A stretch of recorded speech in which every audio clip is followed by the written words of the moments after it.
This is Jim Whitehead of All Power Group, and as promised, this is the second installment talking about ants.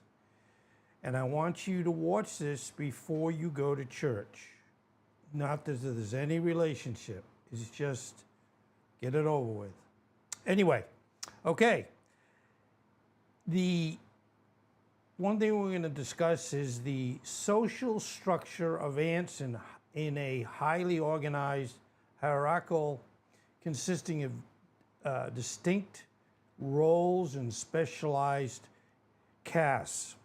This structure allows them to efficiently manage their colonies. And the neat thing about this, where you find, God bless them, they work hard, they do what they're supposed to do, and they work together. So it's pretty cool. And they're managing their colonies and resources extremely well. Now, overview of the key components of an ant colony's social structure. Ant societies are highly organized and can be divided into castes, each with specific roles. Okay, let's talk about the queen bee. The role of the queen is for reproduction. She's a female, and she's responsible for laying eggs. In many species, the queen can live for several years and produce millions of offspring. God bless them. It's a tough job. Somebody has to do it, right? Characteristics of the queens are typically they're larger than the other ants and have wings. Now, and this is interesting, and this is why I like doing all the animal, insects, you name it, of all the specialized functions and the things they do to try to do the right thing and take care of their ant colony. Now, during the mating period, as you know, the queen lays all the eggs. They have, as I mentioned, they have wings, and once they start a new colony, they shed their wings. Now, the interesting thing now we're going to talk about worker ants. Now, the worker ants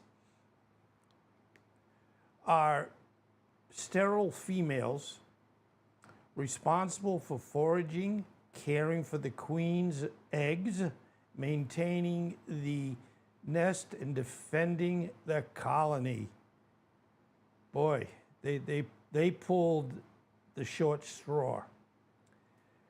Now, talking about subcastes, in some species, workers are further divided into subcastes based on size and their function, such as minor workers, small, perform most of the general tasks, and the major workers or soldiers, larger ants, specialized in defense.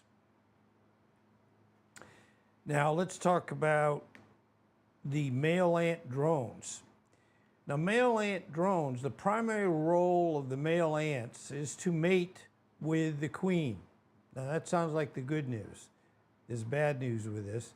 During the nuptial flight, after mating, males typically die shortly thereafter.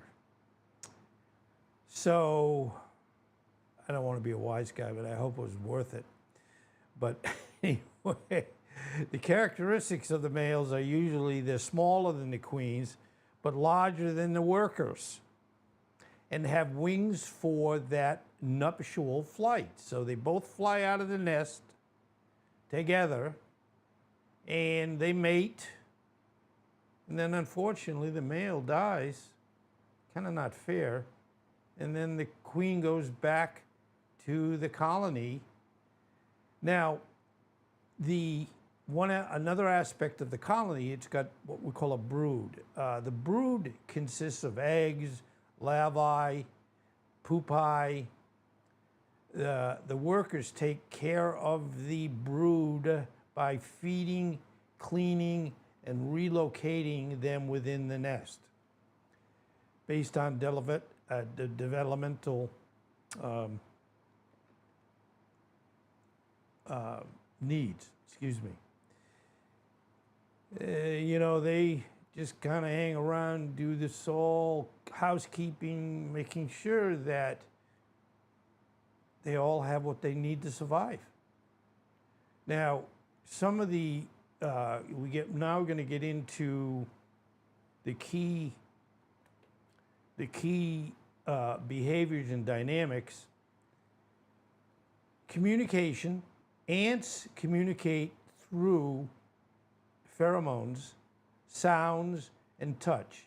Pheromones are particularly important for marking trails to food sources and alerting others to danger. Now that's interesting. I always, and I've said this probably in my presentation yesterday on Ants 1, the fact that, they all have different things they do, but it's all set up for the survival of the colony. And I sure wish we all, and I don't mean to put this into our life issues, but it's nice when everybody works together, is probably what I'm trying to say. And I have strived for that my whole lifetime, to make sure I generally get along and I don't do things that hurt people or just that is not something that we should be doing. Now let's now talk about division of labor. The task allocation is dynamic and can change based on the colony needs.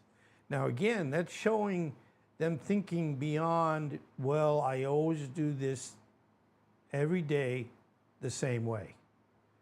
With them having the mental capacity, you feel like, how big is their brain? We admit their bodies are small, so they don't need a big brain.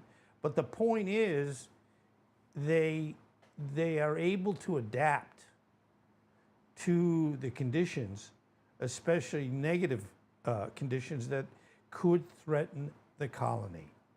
Okay, younger workers often tend to the queen and brood, while older workers forage and defend the nest.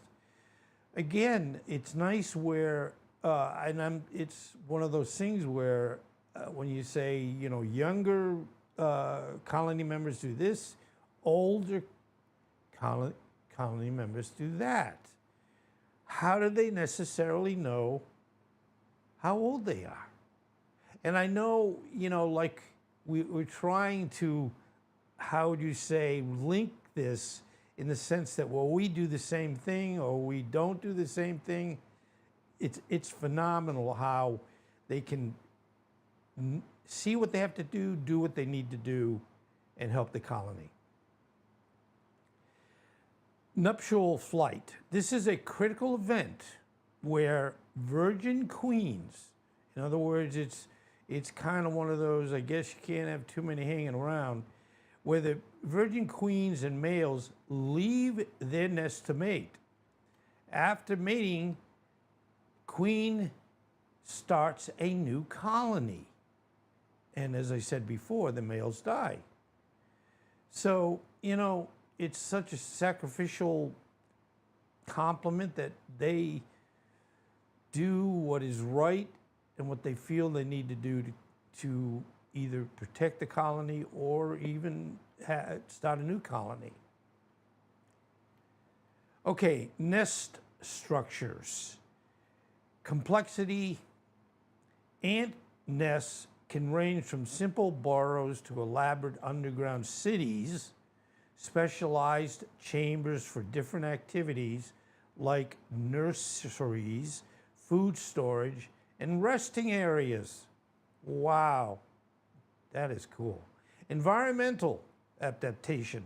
Nest structures vary significantly depending on the species and the environment, with some ants building nests in wood, soil, or even within leaves. Now, what ant colonies are considered, they're a superorganism concept. Ant colonies are often considered superorganisms because they operate as a single entity. And again, here we go.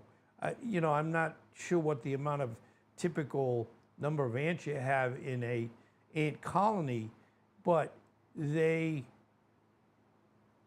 work together and they do this, they do that. No one's off, watching TV and goofing off. They basically act, as I said, a single entity with individual ants functioning like cells within a body. Do you remember Bork?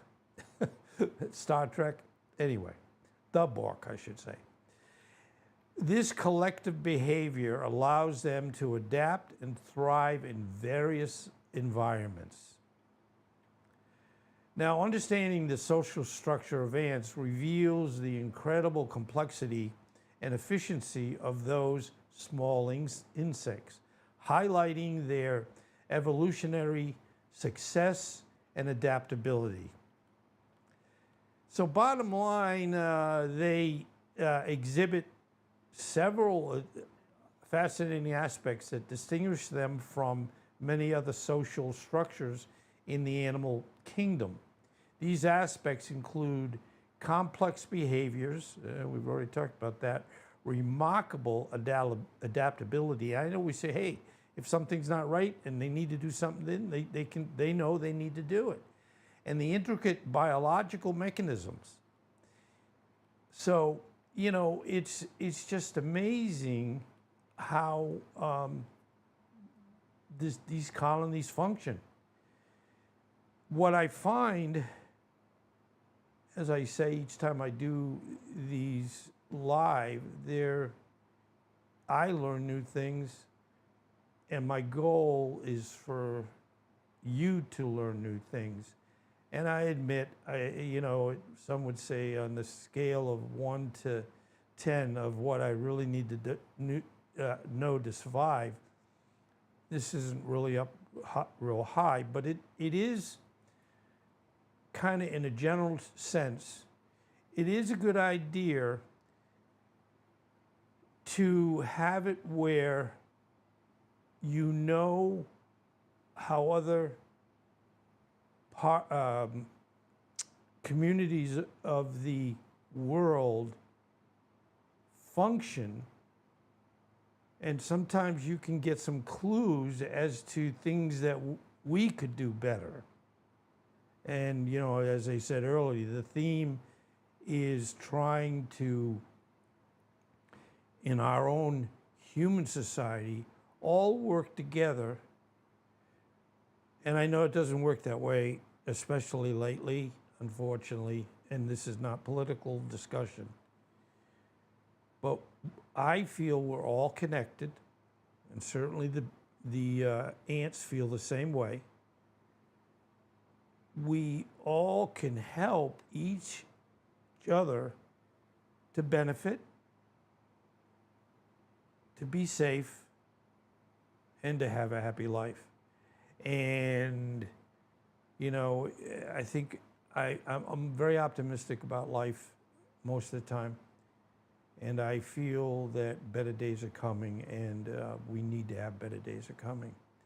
But anyway, this is again Jim Whitehead of All Power Group, and I want to thank you for being here on a Sunday morning, or whenever you are able to watch this. And I want to thank you very, very, very much.